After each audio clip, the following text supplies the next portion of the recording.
It's the returns, the surprises, the countdowns that the live audience always seems to go too fast on. The eliminations, the music, it's my favorite live event. It's Royal Rumble, baby. The Alamodome is expected to play host to over 30,000 members of the WWE Universe and about 10,000 people who had nothing to do or are tied to the members of the WWE Universe. Anyhow, San Antonio is going to be electric, and so am I. I hope you are too. I'm Casualeann, and here are my Royal Rumble 2023 predictions.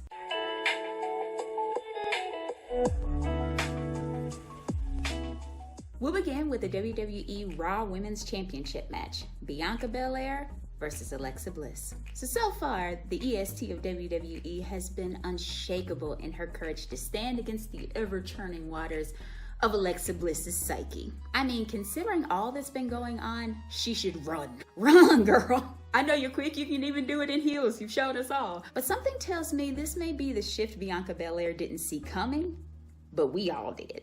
Uncle Howdy's influence and perpetually foggy door are gonna bring something out in Alexa that'll bring something out in Bianca, causing her to go over the edge. I mean, chairs, tables, kendo sticks. It's gonna make the hair whip look like Cool Whip. Bianca has never been disqualified in a championship match since debuting on the main roster. So if the first time means anything, it may as well be in establishing the fact that Little Miss Bliss is getting under Bianca's skin just a little bit. Then again, she may just crush Alexa outright. Either way, she's retaining the Raw Women's Championship. So for the Mountain Dew Pitch Black match, Bray Wyatt versus LA Knight, I was with this kind of evolution leading up to the match, but I haven't quite grasped LA Knight. He feels like a cross between The Rock and Ric Flair, but not them. Anyway,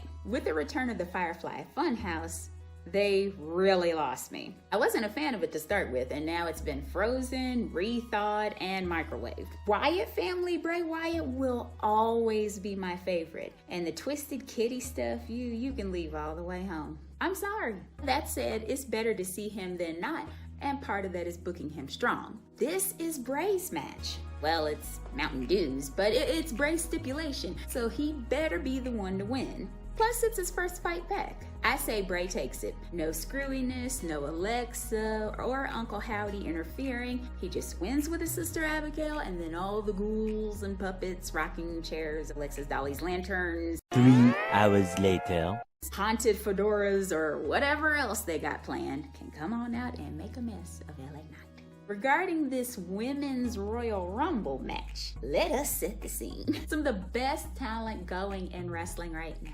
Bayley, Becky Lynch, Shayna Baszler, Asuka, 24 other stars, all clashing for the right to be thrown into the cheap seats by Rhea Ripley. Yes, most other people have their money on Mommy, but that's because she's gonna do it. Even without the Judgment Day, Rhea would still have the presence and the dominance to make this win look really good. Plus, ever since that standoff between she and Bianca at Elimination Chamber last year, I've been itching to see them go at it one-on-one at a pay-per-view for a major championship. But yep, trips and rips won't let us down. What other standouts might there be? Shayna's profile has been increasing lately, so it wouldn't surprise me if she broke the record for most eliminations that she shares with Bianca. It's currently at 8. I could also see Asuka or Liv Morgan being the Iron Woman, particularly Liv, whose desire to enter at number 1 has been all over SmackDown. But Ripley Belair WrestleMania?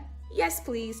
All day. So the thing I have been spending the absolute most time on, the thing I've been trying to figure out, that I've been bashing my head at ever since I heard it, the special test. I'm thinking it may have something to do with a grand plan. There's literally a whole scheme in place to make sure that Royal Rumble night goes right all the way through. As for the test itself, is it for Sami Zayn to eliminate himself in the match? Is it to cheat to make sure KO loses the Undisputed Universal Championship match? Maybe. What appears as like 30 men, 10% is good enough for one of the people in the bloodline to possibly win the Royal Rumble. You only get 3 slots, one for Jimmy, one for Solo, and one for Sami. Maybe Sami's test is to convince Adam Pearce to let Jay have his spot instead, to kind of trade his own dreams for the sake of the person who saved him from Roman's anger and the Samoan spike. Or maybe it's this. Let's say Sami has number 29, Jay has number 25, Jimmy Uso has drawn number 1. Solo can be enforcing for the Reigns match. The Tribal Chief wants him to be fresh, so he's not going to be in the Rumble. And the special test is to see whether Sami will switch spots with Jimmy so that the Usos can dominate at the end of the Rumble. So he's got to completely sacrifice his own advantage for the sake of the group. For the sake of the group. His advantage is gone for the sake of the group.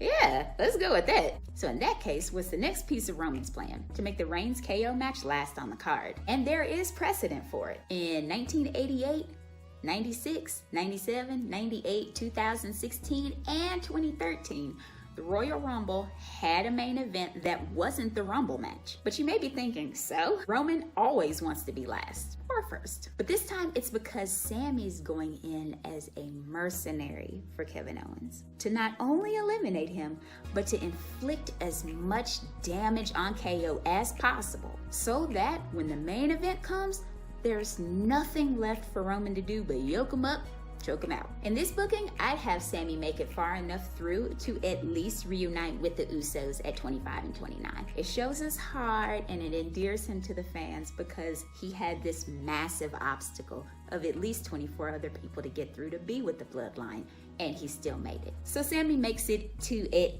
least 25 or so. Who's gonna win the Men's Royal Rumble match? The final 4 of the Men's Royal Rumble match will be Brock Lesnar, Damian Priest, Sami Zayn, and the American Nightmare himself, Mustafa Ali. Man, that would be cool. Seriously, Cody Rhodes has earned being the 2023 Men's Royal Rumble match winner with not only the gutsiest performance of all of last year, but the remarkable recovery he's made afterwards. And what may be the moment of the night, Cody Rhodes will stand atop the turnbuckle, showered in admiration, as the winner of the 2023 Men's Royal Rumble. It would be something if Sami were the final one he had to toss over the rope to get there, though. I'd love to hear that conflict in the audience, split between 2 heart-wrenching baby faces, 2 wrestlers you'd love to see standing across from Roman come WrestleMania. And speaking of the Tribal Chief, we have the undisputed WWE Universal Championship match,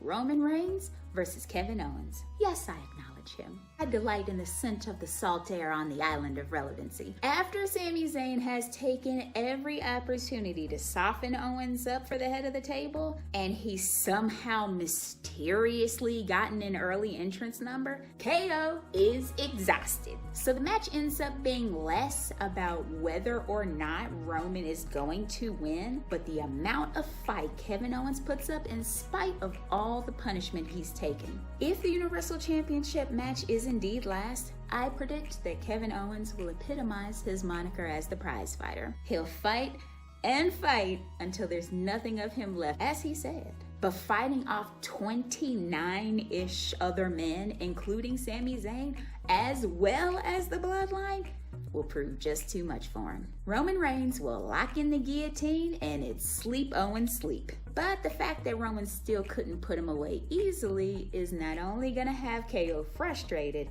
it's gonna prick Roman's ego too, leaving the door open for an Elimination Chamber rematch or something else down the line. Still here? That's so cool. Here's some bonus facts. Let's nerd out. So you often hear of Stone Cold holding the record for most Royal Rumble wins, with him outlasting everyone in 97, 98, and 01. But right behind him with 2 wins apiece are Batista, John Cena, Edge, Triple H, Hulk Hogan, Brock Lesnar, Shawn Michaels, and Randy Orton. So that means that 19 out of 34, or 55% of all of the matches, have been won by just 9 men. Time for some new people. Despite their presumptive stranglehold over the women's division, only 2 of the 5 women's Royal Rumble matches have been won by 4 horsewomen, with Charlotte winning in 2020 and Becky Lynch winning in 2019. And lastly, 2018 belonged to the land of the rising sun, with Shinsuke Nakamura winning the Men's Royal Rumble and the inaugural Women's Royal Rumble match being clinched by the Empress of Tomorrow, Asuka. So, who do you think is about to win the Women's and Men's Royal Rumble matches? Is this Sami Zayn's final night as the honorary use? Let me know your predictions in the comments. I'll be keeping an eye on the comments during the show, so feel free to give your thoughts as it goes on. Make sure you like, share, and subscribe. Tap that bell icon to make sure you get notifications for when new videos come out. Thanks for watching until the end, and I'll see you all soon.